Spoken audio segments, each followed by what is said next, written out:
vision d'antan que nous avions, celle d'avoir un club professionnel ou semi-professionnel. Mais on a été soumis à des épisodes où la cupidité a pris le devant. C'est-à-dire que la Renaissance du Congo était devenue la pépinière des clubs rivaux. On voit tous ceux qui ont pu émerger comme athlètes dans ce club se retrouver dans le Daring Club Motema Pembe, V-Club. Donc les nombreux supporters voyant aussi cette mégestion qui continue à se perpétuer et à voir que jusqu'à aujourd'hui nous n'avons pas de permanence, on n'a pas de stade où on va régulièrement s'entraîner comme les clubs professionnels le font. Il n'y a pas d'athlète qui a vraiment émergé au point de se retrouver dans des clubs internationaux. Donc cette somme de déception fait que les supporters, à l'unanimité, ont désavoué le comité qui s'est dit minoritaire pas par moi, mais par les instances qui dirigent le football, en l'occurrence la DAPS, donc la Direction des aptitudes physiques et sportives du ministère des Sports, qui en fait dans une correspondance que je vous partagerai a bien signifié à l'évêque Mukuna que son comité était minoritaire et qu'il n'était plus en mesure d'engager ce club. Et à notre étonnement, bon, il y a eu quand même le fait que ces dirigeants sportifs sont un peu en déphasage parce qu'il faut dire que le cas Renaissance du Congo est assez particulier.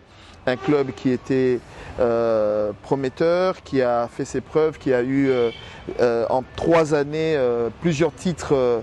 On n'a jamais vu ça en RDC. Le nombre de supporters qui affluaient et l'engouement que ça a généré donc laisse à désirer aujourd'hui parce que en fait les dirigeants se sont dit on ne peut pas laisser la Renaissance du Congo disparaître et ils ont essayé en fait de fermer un œil, mais cela au détriment de la volonté des supporters.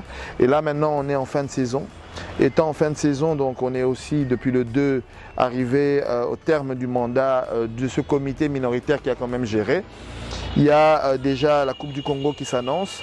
Donc on se dit maintenant il est temps de prendre les choses en main et de voir dans quelle mesure donner une autre direction à ce club qui ne mérite pas en tout cas de sombrer devant nos yeux. Eh bien, Monsieur Max, on parle d'un club mythique, un club au début prometteur avec un grand succès surtout, mais il y a surtout des problèmes au niveau de la hiérarchie où il y a un peu cette dispute qui se passe au niveau de votre hiérarchie.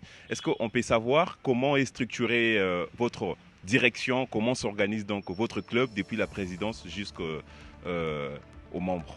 Vous savez, il y a une réalité que je ne voudrais pas partager dans les détails ici. Si on devrait aujourd'hui, et ça j'en appelle vraiment à la responsabilité des autorités, on est dans un état de droit aujourd'hui, si on devait vérifier si toutes ces ASBL, et c'était l'une des raisons qui avait poussé à ce que nous, disons, le président de la FECOFA, lorsque nous sommes venus présenter notre plan de travail en 2013, était favorable à ce qu'il y ait une mutation de l'équipe en société. Hein, et en interne, c'était la mission qu'on nous avait confiée.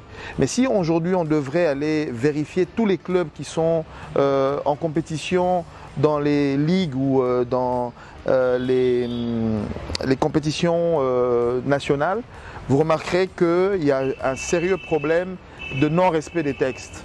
Et c'est ce qui favorise en fait ces antivaleurs, c'est ce qui a fait qu'aujourd'hui on se permette n'importe quoi, qu'un bon matin un président se lève pour dire voilà je ne peux plus continuer avec l'ASBL, je décide de la mettre en société avec sa famille, avec les membres de sa communauté, sans tenir compte du fait qu'il faut ce qu'on appelle une assemblée statutaire en bonne et due forme, respecter les présidents